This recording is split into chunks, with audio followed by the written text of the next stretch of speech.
Tab.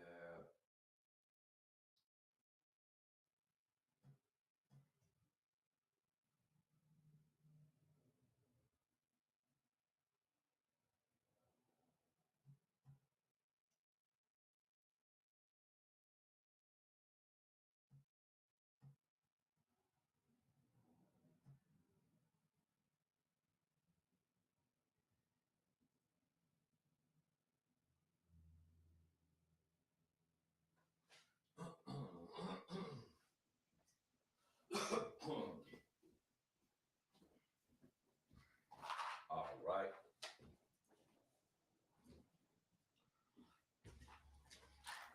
Hello, Checking. mic check, mic one. All right, we're on. Penitentiary Games. Welcome back to Prison Yard TV. You guys can hear me, get a thumbs up. I see you, Big E. I see you in the comments already. Today I seen a video. Um, it was another YouTuber, prison genre, and he was talking about prison games, how people play prison games in prison.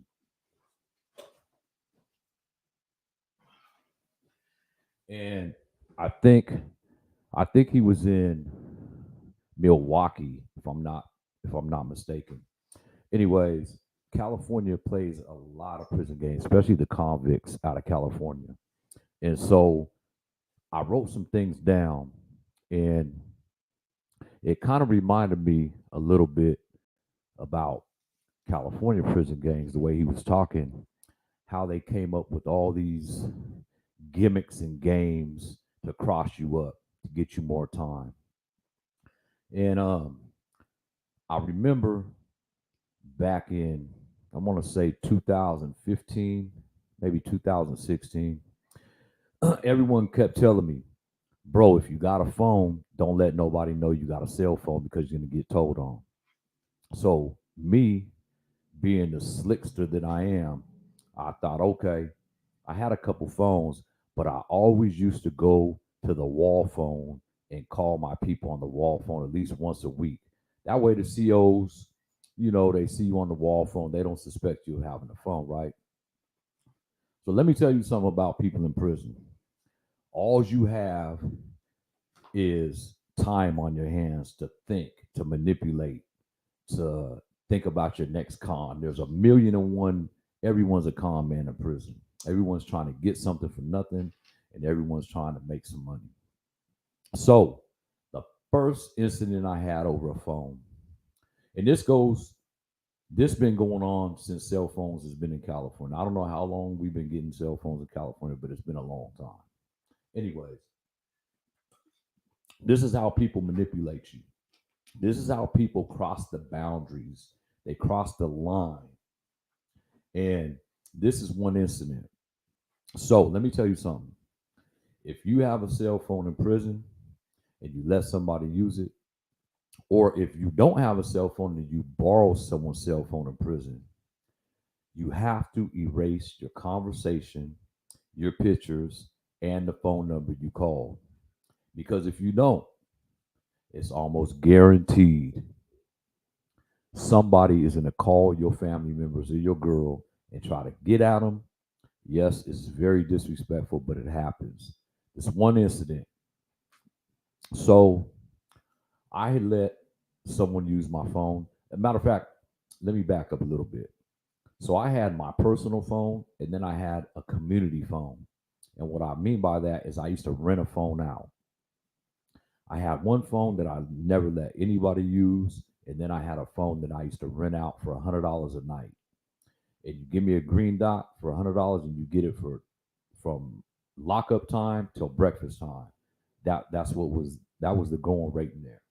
So I let somebody use rent out one of my phones, right? I get it back in the morning time. Then, of course, that day someone else comes and rents it out. It goes to two or three people during the week. Well, a cat that that I really knew for a long time since like '93, he comes back and he's like, "Hey, dog, man, someone tried to get at my girl. You the only one that has my girl's number." So I'm like, wait, hold up, homie. Wait, hold up 1 minute. That phone that you used, you should erase your information off that because as soon as you gave it back, I passed it on to somebody else. He's like, what do you mean? I'm like, this is a community phone, homie. I rent this phone out. So 3 or 4 people already had that phone since I got it back after you had it. He was like, oh, that's messed up. No, bro, you're supposed to erase your information out of the phone when you give the phone back. But you don't want nobody to have no addresses, no phone numbers, no pictures of your family members or your loved ones in your phone. So this cat was adamant on someone try to get at this girl. So I'm like, okay. So I try to track back how many people who I gave it to. And of course, I got a record of, but do I want to start a war over this person's group and this person's group that got it this bar? Because I found out who did it, right? And it was dude's wife. They tried to get out and they was sending her um let's just say non-appropriate pictures of themselves. And what cats do in prison, this is crazy to me. What cats do, if they trying to get at somebody and they sending pictures of themselves, they'll go in their cell and they'll work out. They'll do hella push-ups. They'll do hella sit-ups. Then they'll get the little sweat on. Then they'll take pictures of them with the little yolks on and send them and be like, "Oh, that was an accident. I didn't mean to send that to you." But it's a picture, and that plants a seed in a female's head. If you really don't have her, she might respond back to that picture. And that's what these cats do in prison. They manipulate the situation. So this situation I'm talking about, the person that I'm talking about that had the phone that left the information in it, he was a little bit older than me and he'd been around a long time. He had a life sentence. And he gave the phone back. He left his phone number, his girl's phone number in there, and the next person to ring the phone hollered at his girl and been hollering at her. They've been having conversation back and forth.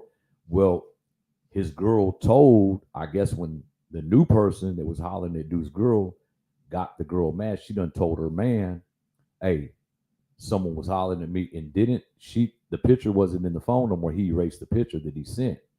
Well, she didn't send old boy the picture of old boy, so he was confused. He was trying to figure it out. But they knew it wasn't me, right? So this is what happened. So old boy had his girl come up there. She came up there, I think, once or twice a month. Now, at the time, we're at Lancaster, level 4 yard, 270 design. Level 4 yards, there don't supposed to be anything to do with family, and you disrespect someone by getting at their girl. That crosses the line, right? So, old boy, he goes to the visiting room with his woman. His woman sees the individual in the visiting room with his woman and tells, oh boy, that's the guy right there. What happened next is dude played his cards right. He didn't get up in the visiting room and go confront dude in front of his woman. He waited till we came back. By this time, the individual that tried to get at his woman already had a phone. He had bought a phone. And mind you, on level 4 yards, cell phones was all the way up to $5,000 a phone. You could get an iPhone for $5,000. You could get a text, a flip phone for 2 bands, 1,500 2 bands. But a touch screen, a regular touch screen phone, was like 3,500. So you can imagine how people treated their phones in prison. Phones were very expensive. That's why I had two. One I could rent out and make my money back, and the other one I wouldn't let nobody have. So dude came back. He did his little investigation. Just so happened that the guy that tried to get at his woman, he happened to be a Damu. The guy that used my phone and left his information in there, he happened to be a Crip. However, they wasn't both from LA. Only the Crip dude was from LA. The Damu dude was from I want to say Stockton, maybe Modesto. He was from a little town. He wasn't from LA. So they wasn't per se enemies on the street. These cats didn't know nothing about each other. So what the dude did was he found out old boy that got at his woman had a phone and he befriended him. He started asking him could he use his phone, and old boy stupidly let old boy use his phone. Now, mind you, When you disrespect someone's family member like that or his wife, and he got a life sentence, that's all he has is his wife. He's gonna do what he can to get back. And he manipulated dude and his whole crew up out that phone. It went back and forth for a while, but dude actually took his phone. Dude gave him the code to his phone to open it, and dude actually took his phone. It was a fight, couple fights over it, right? I don't think there was a stabbing over that one, but it was a fight over that. Now I'm gonna tell you something. This is a personal story of mine. I'm not gonna say his name. So when I was in Old Folsom Prison in 2000 and I want to say 2003, 2003, maybe 2004.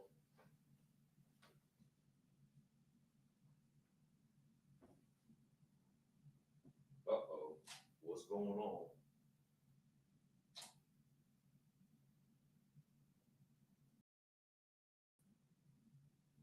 We back on.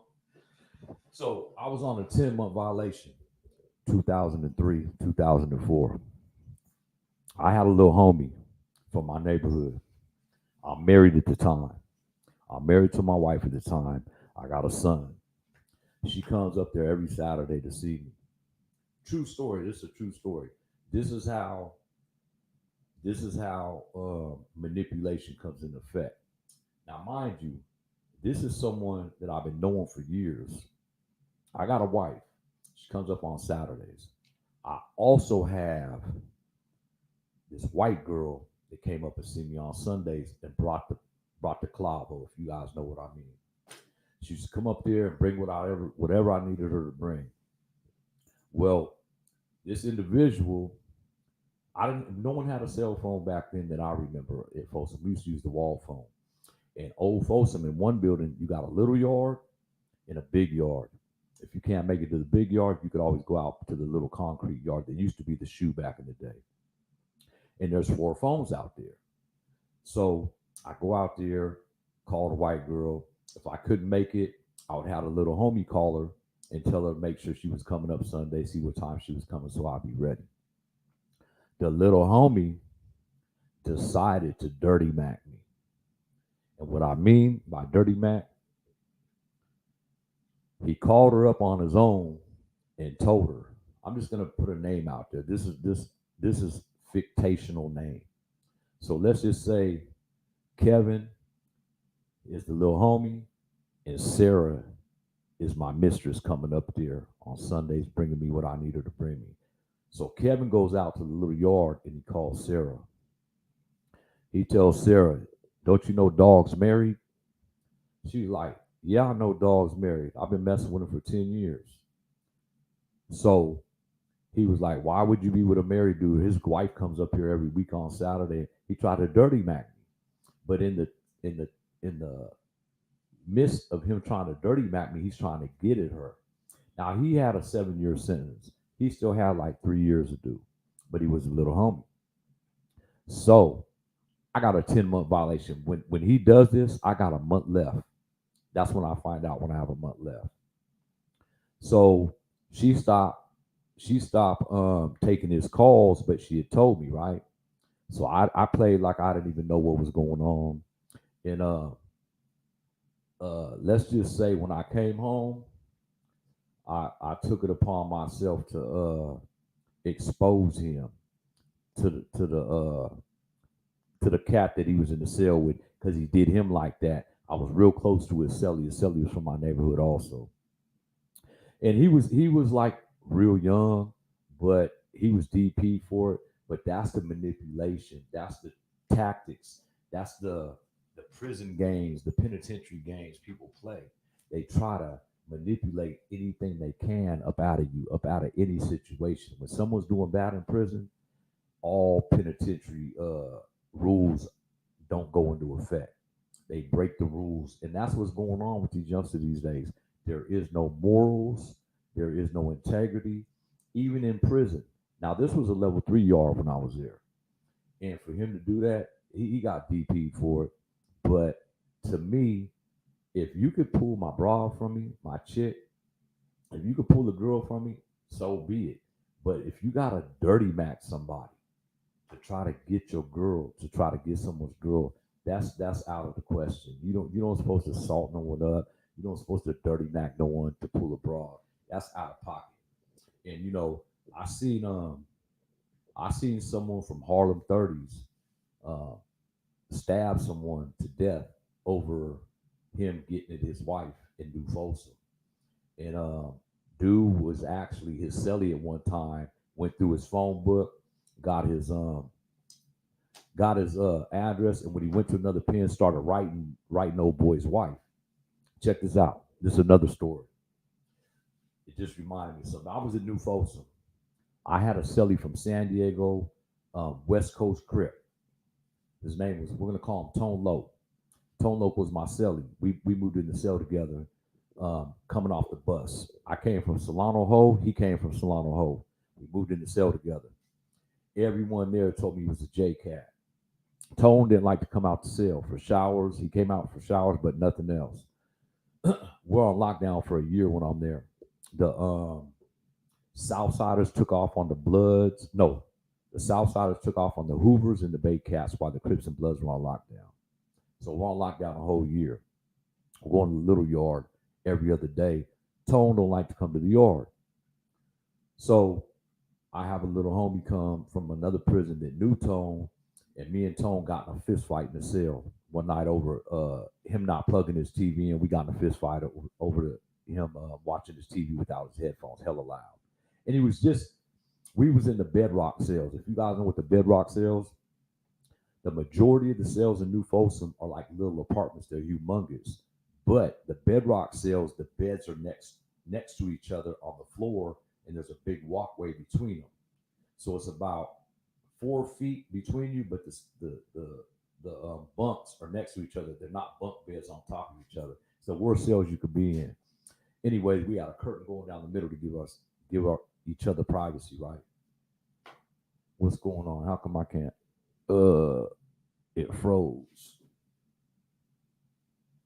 Oh my goodness. Y'all gotta bear with me 1 minute.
Y'all still with me?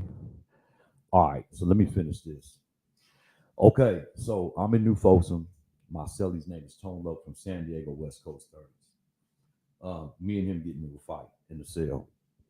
Now, once you get in a fight with your cellie, one of y'all got to move. You can't live in the cell. That's just the rules once you get in a fight with somebody in the cell.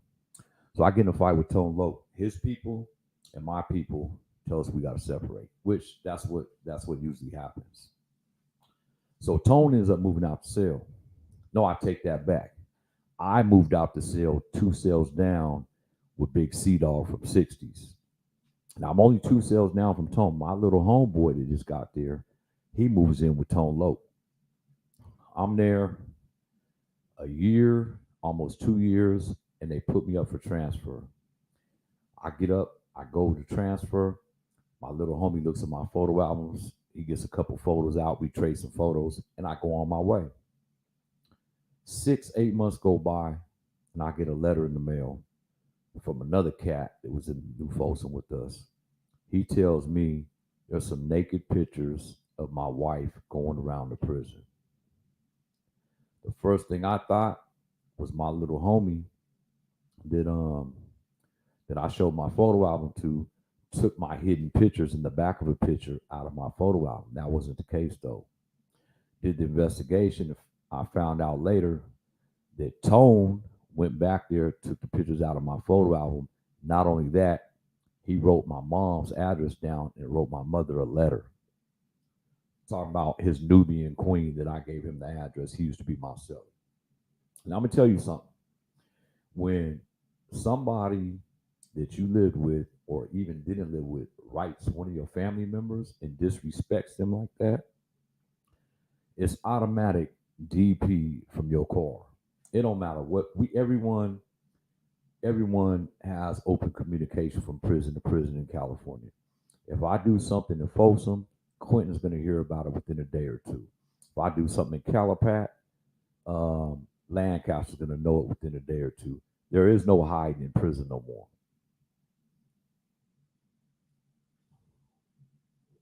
What's going on? I think my computer is getting hot. This is my second video of the day. Let's see what's going on.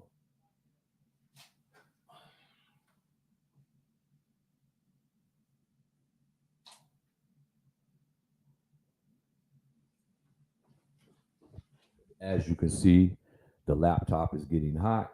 It's our second video. It's been on for 3 hours straight, and I don't have a bridge underneath it, so it's getting hot. But like I said, anybody that does that crosses, there's a thin line where you can get killed in prison. Dude ended up getting DP'd. He's no longer from his neighborhood. And that's just a couple things. This is part one. I got a whole list of manipulation and penitentiary games in my book. And this is part one. I'm going to keep it under 30 minutes. Look forward to part two. We coming out tomorrow. I see you, Big E. I'm going to hit you in a little while, Big Bruh. And I want you to go back, E. Check out 12 Rounds of Adrenaline. We had a debate. Me and Tony had a debate on his channel about that fight Saturday against the Rolly fight. So go check that out. I don't agree with his opinion. Go check that out on 12 Rounds of Adrenaline. You already haven't hit that like button, hit that like button, and hit that subscribe button.